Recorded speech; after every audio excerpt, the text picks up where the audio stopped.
synced. Jeff, take it away, man. We have 3 professional interviewers here, so who's going to take the lead? Well, I think you got to take. We're here for the CTO Road Trip. I'm so excited to have you come through town, and you've been at this thing for weeks and weeks and weeks. How many miles have you logged? So, wow, I was looking on the truck the other day. We bought the truck new, and it has 15,000 miles on it. And about 9,000 or so of that is from the trip directly.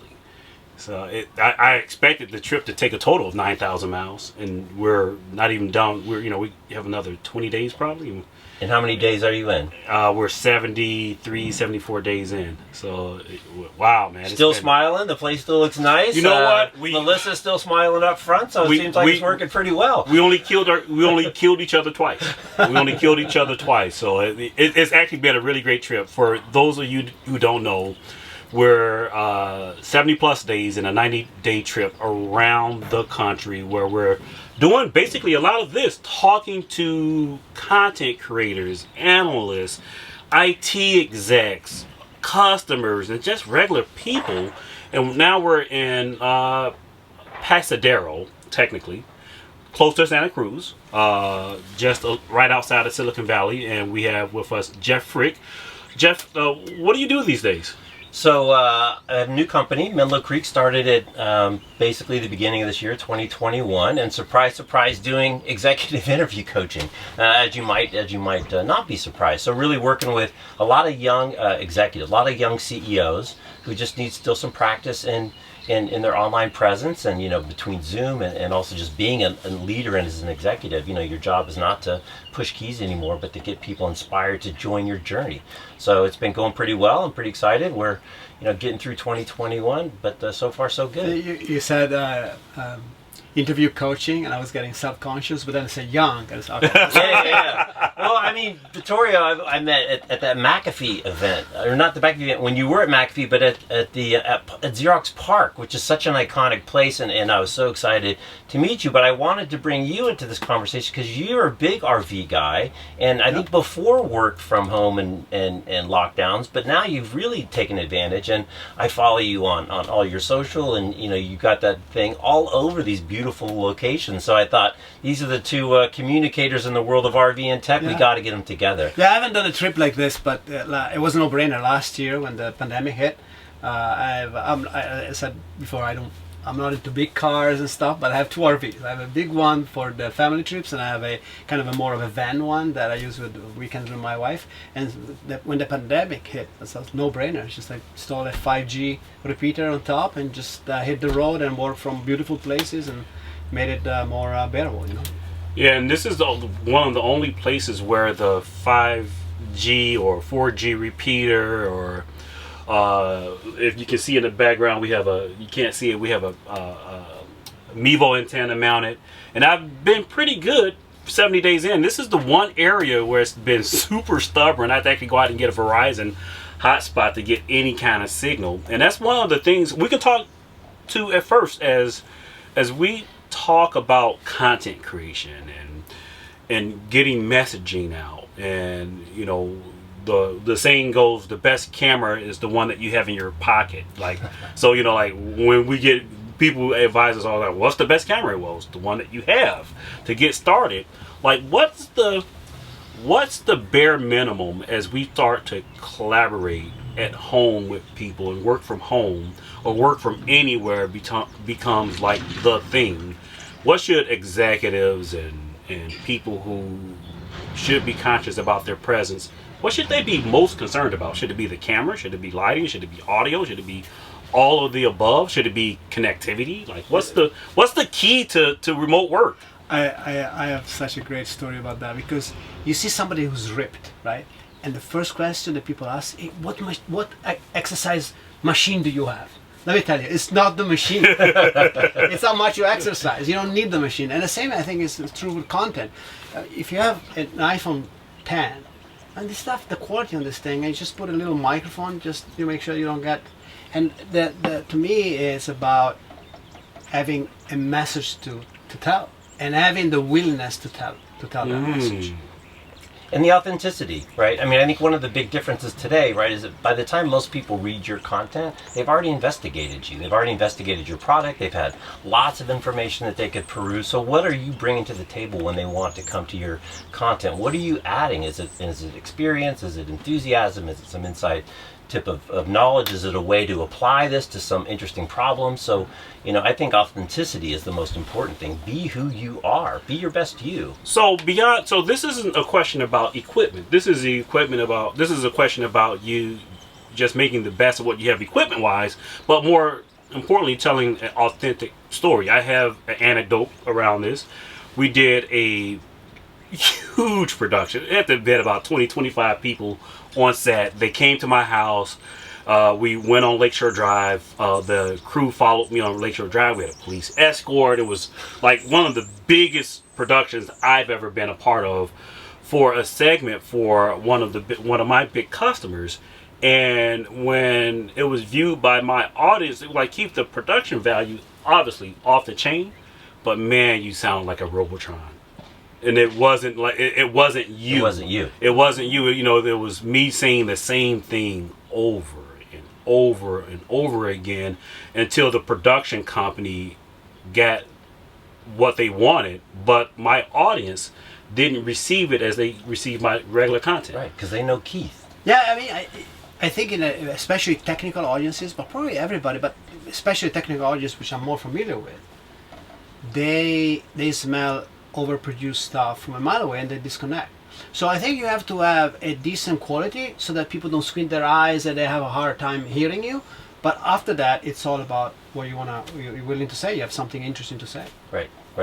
And I think a lot of people just don't do that. Other people, they get too worked about the production. Did you say it the right way? I always go back to an interesting, there was a keynote at Google years ago where Sundar got up and their new thing on voice was to call and make a restaurant reservation. And so he did a supposedly live demo where they called the restaurant to make a reservation to show how smart the AI was in the voice recognition.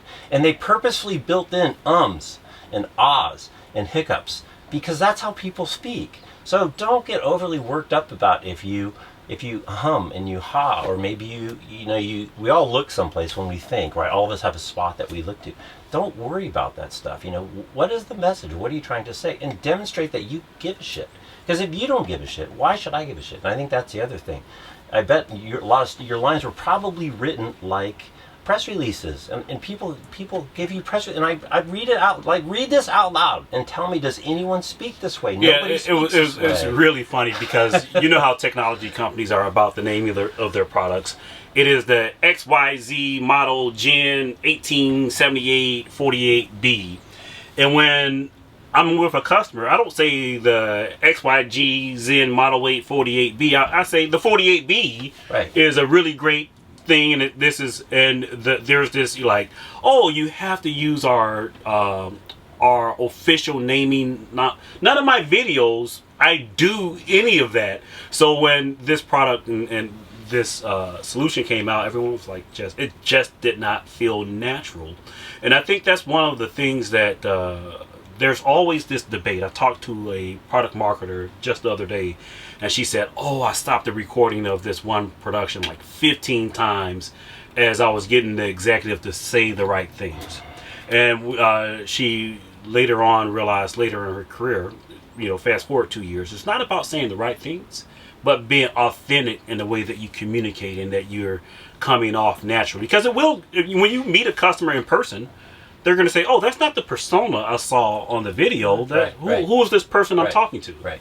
Yeah, and I think that because executive, they do this like highly rehearsed production once in a while, then they don't practice being authentic on camera. So that's why I always tell people, if I had $1 for every time a salesperson said, oh, if I had the one perfect slide, no, it's not the one perfect slide. It's the volume of things that you send out there that are digestible, and some of them will hit. It's like, we talk about the making a hit record.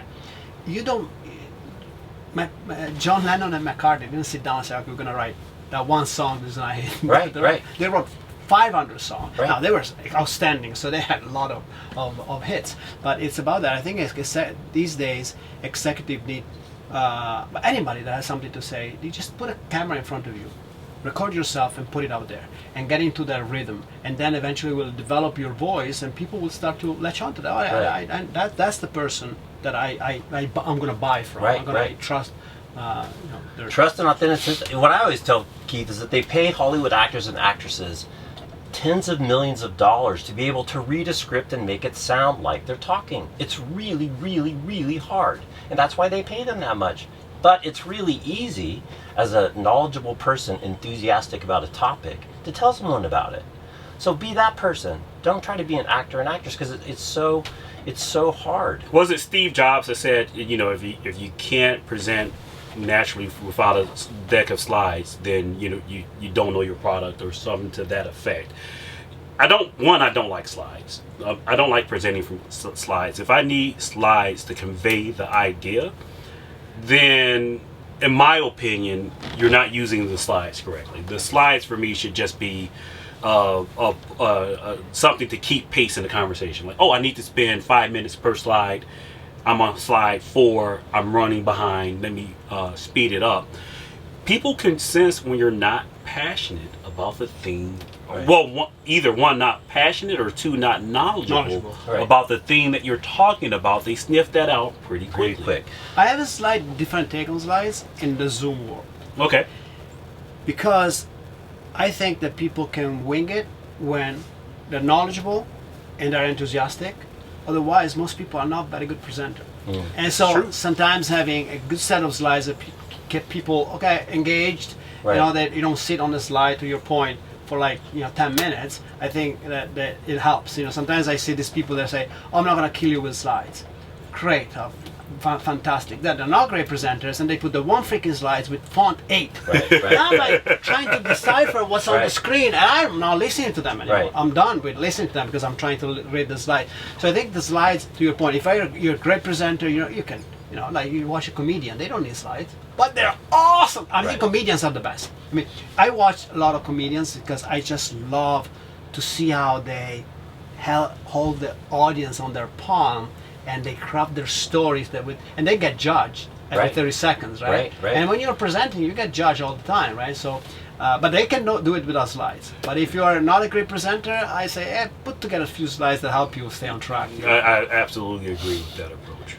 I wanted to follow up on kind of quantity and variety. We used to talk about big data, right, with variety and veracity and velocity of data. You guys are doing that in the content side, and I think it's so interesting because I think, to your point, a lot of people try to put too much emphasis on a single point of data, on a single point of content, and it's a fail. And I've published in my manifesto, Jack Conte, the founder of Patreon, has a lot of great talks on this concept where there's no relationship, unfortunately, between the effort, what you think about a piece of content, how expensive it was, and how painful it was, and the uptake in the audience. And his answer to that is let the funnel be your friend. To your point, Vittorio, just keep publishing, because you're not really sure which piece is going to hit and which piece isn't. And guess what? You don't have to worry about it if you just keep publishing. And it's a really different way to think about content. And you crank out. I just looked this morning. You had 8 posts, I think, in the last 3 days. But you had your, Italian things about how to properly drink cappuccino. You had a post about a guy who's got an accent, and we should be respectful for people that are not speaking in their native language. You had a nice Beamware clip from a 30-minute video, a nice piece of marketing material. You have such a variety, and you just pump it out. How do you think about your strategy, and what do you tell people who are afraid to be authentic? I mean, your home stuff with your music is fantastic, and I'm sure there's talented people that are so worried about being judged by that, but you show the authenticity. If you're worried process. to be judged in this world of media world that we live today, you're in trouble. Yeah, especially in marketing. Look, to me, I always try to. I always think about how do I get through to an audience, right? So that Italian funny thing that I did is part of a newsletter that we do internally at Viarengo, which is confidential, but we get, 15 newsletters a week from all the departments, and who has time to read all this stuff? So I was thinking, because I care about people paying attention, for the better good of the team. And I said, how about we make it a video? Okay. Then it's just a video, now we've seen it, right? So I said, how about because I always watch other people doing it, and say, how about I should do a Jimmy Fallon thing? I have a green screen, so I put I do it as a show. Hey, I'm Vittorio Viarengo, I'm your host tonight. I have a great show for you tonight. What is the show? The newsletter for multi-cloud. You make it, and then I said, okay, these people always have a corner, right? And the recurring segment that we talk about, I said, how about, I'm Italian, so authenticity. How about I demystify things about Italy and things that people do wrong in America about the Italian culture. Right. And so I started that corner, and people give me feedback, right? And then now they're watching the multi-club newsletter. Right. So then they get So they get to the good part. it's a means to an end, right? Right, So try right. to like. So I've struggled with this, believe it or not. I put out a good amount of content, but I struggled with kind of content envy. You ever look at a piece of content by someone, you're like, man, that's really great content. A great example is Corey Quinn. Corey does these brilliant pieces of content, or that because he's a comedian, and then he brings his skill as a comedian to his antagonist or protagonist. I don't know what to call him His with voice. his voice with certainly has a AWS, voice. and it really. But on the other end of this spectrum, I have my peers at like Constellation R, and everyone does this really great research. And I look at it, oh man, I would love to create this long form piece of content that's really great. But as I tell other people who are looking to get into content, your voice has value. Like, there's 7 billion people in the world, and in our industry there's millions of people in our industry, and if your voice isn't for a group, there is a voice that your group is for, and you need to keep putting out the content that's authentic to you and your voice. So this is a reminder to me, because I wrote this piece about a topic that I was pretty passionate about. Looked at it like, I just need about 3 or 4 more weeks to do more research to get this point across, but I simply don't have the time. Right. And I didn't publish the piece, and I deleted the piece, and now I look back and I really regret it. I'm like, I should have just put it out there Right. for the world to consume, because to your point, you can't control what piece of content is going to go value, no matter how much time. Like, some of the stuff that I put my heart and soul to hit like a iron, and then like some random thing that I spent 15 minutes on is the thing that goes viral and that I'm most known for. But I think there are 2 things that impact the how a content is going to be successful or not. The first one is that appetite and the taste of audiences changes all the time. Like when I started doing my baking videos, 5 minutes, forget it. Beyond 5 minutes, people will tune out, right? So I optimize for 5 minutes. Now, if you do a 5 minutes video on Facebook, it doesn't get any views, because Facebook wants people to stick to it. Right. So you have to be like 15, 20, an hour. Right. So that's the one thing. And the other thing is, and kind of related to it, is that sometimes you have a great piece of content, which is, beefy, and the way to get it out there is to chunk it. Right. And somebody said to me, and hopefully I'm not too politically incorrect, but somebody told me once about marketing. Marketing is like a freaking Mexican menu. It's all the same crap. It's just like mixing it up there. So it's all mixed up different ways. Here's a quesadilla. Here's a burrito. Here's a fajitas. Right. And it's the same things inside, right? But you slice and dice it for the size and the type of format that medium requires. So I think one of the huge things that you're so right, people are missing, right? It's 2021. Do you go to the restaurant or do they bring it to you? Do you go to Amazon or do they bring it to you? So, take your content to the person, versus expecting them to come to you. So publish across all platforms. And to your point, I can take a single video. I can take a 20-minute video and create 100 pieces of content. 100. Yep. Each one of those has a title, a description, an image, often a video, often there's audio associated with that. 100. So don't worry about which of the pieces that your consumer wants to consume in the moment that they're ready to consume it. They might want 30 seconds, they might want 2 hours if it's Elon Musk sitting down with Joe Rogan. So I think there's also this kind of bifurcation. do the long form for the people that really want to hear what you have to say and I'm interested, and then chunk it up for the people that aren't ready for the whole bite right now. Yeah, I'm a big fan of this. I try and get my customers, my content customers, to do exactly that. Remix the content, take the content. If we do a, if we're honest, most people in our field are not going to watch a 15-minute video. They're not. If they come to it on LinkedIn or Twitter, if they discover it via social, they're just on social to get their updates, so they want 30 seconds to 2-minute chunks. Take the meat part of the thing, the 20-minute video, chop it into 5-10 segments and target it towards those audience that wants. If somebody wants to watch the whole 20 minutes, and there's a subset of audience that does, provide a link towards that. But you want people to see your message. One of the things that I get all the time is, Keith, I love your content on LinkedIn. You're always creating, there's always stuff there, and the reason why there's always stuff there is I'm always remixing it to put it to the audience on LinkedIn, because maybe only 5 to 10 to 20% of my audience sees a single piece of content any one time, and if I keep sending it out to them and remixing it, there's this perception there's like this infinite pool of content. There's a small booklet from Gary Vaynerchuk called Crush It. It talks about how you start a blog, stuff, something like that. And 12 years ago when I started my baking blog, I built over the years maybe 200 video recipes. Most of them original from my family, and then 4 or 5 years ago I had some other priorities, so I stopped producing content. Now my daughter was in marketing, picked it up, and she slice and dice and unless people are true original fans, people think I'm still there producing stuff. I've done nothing for 4 years, but right. My brother-in-law answered all the questions. The other thing is, I think it's important about content, and in B2B it's not as important because there's not as much interaction, but in B2C you have to produce content, decent quality on a regular basis, and then answer every question you ever get from the community. Otherwise the community doesn't grow, because speaking of authenticity, they want to engage with you, so you have to answer the question, you have to engage with them, otherwise it eventually it'll right.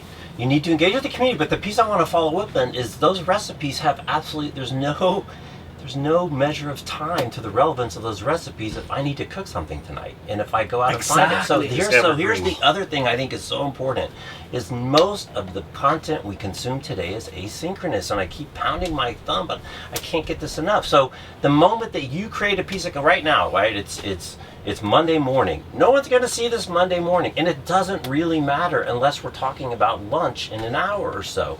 So if you put out good content and you tag it, what's going to happen increasingly is that the AI is going to serve it up to the people that matter. And where I would push back a little bit, Vittorio, is I think you can create the direct connections with the people that matter in the right platforms, because remember, we don't all see the same LinkedIn feed. LinkedIn is choosing what to send each person based on what they think is going to have you hang out on the platform.